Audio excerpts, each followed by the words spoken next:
आचार्य महाराज की निरहिता यहां पर देखने को मिलती है। आचार्य महाराज के दर्शन के लिए आए, सन 75 की बात है। आचार्य श्री के दर्शन करके, बहुत छोटा था उम्र की अपेक्षा से, और सभा में मैं भी एक कोने में बैठा था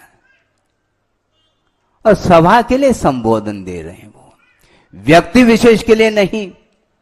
जब तक बिना ड्रेस चेंज किए उनके प्रतिदिन दर्शन के लिए जाता था और प्रवचन अधिक सुनने के लिए बैठ जाता था, किंतु कभी भी उनकी दृष्टि मेरी ओर नहीं हुई। दर्शन करने के लिए गया, सामान्य है,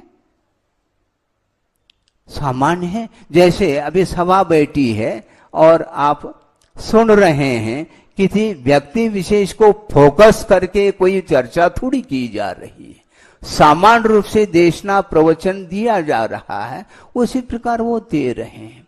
एक दिन भी उन्होंने मेरे साथ कोई वार्ता नहीं की, किंतु जिस समय यह अवसर आया आजीवन व्रत, ब्रह्मचर्य व्रत लेने का, और उस समय ड्रेस परिवर्तित हो गया, तो जो सीनियर ब्रह्मचर्य लोग थे उनके लाइन में बैठ गया।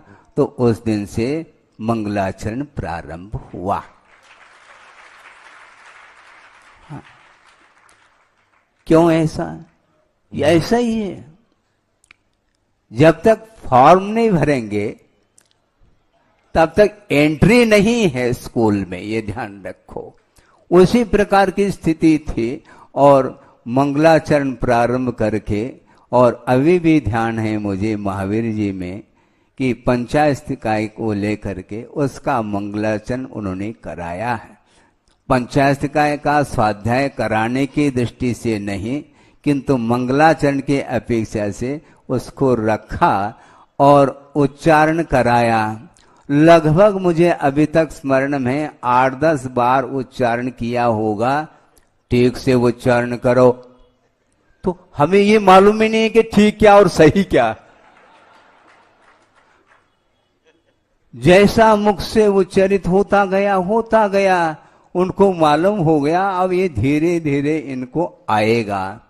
अर्थ ये है कि उस समय एजुकेशन 10वीं पास था और वो भी मातृभाषा कन्नड़ है और एजुकेशन मराठी मीडियम से हुआ था।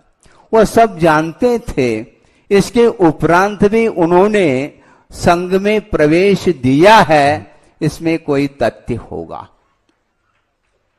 वो ये है कि लौकिक शिक्षण अलग वस्तु है, किंतु भीतर के जो भाव है उसको वो पढ़ा करते थे।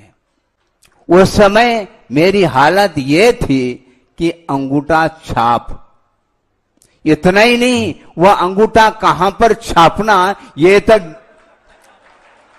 दिमाग में नहीं। इसके उपरांत भी उन्होंने शरण दे दिया। भव भवांतर में नहीं भुलाया जा सकता।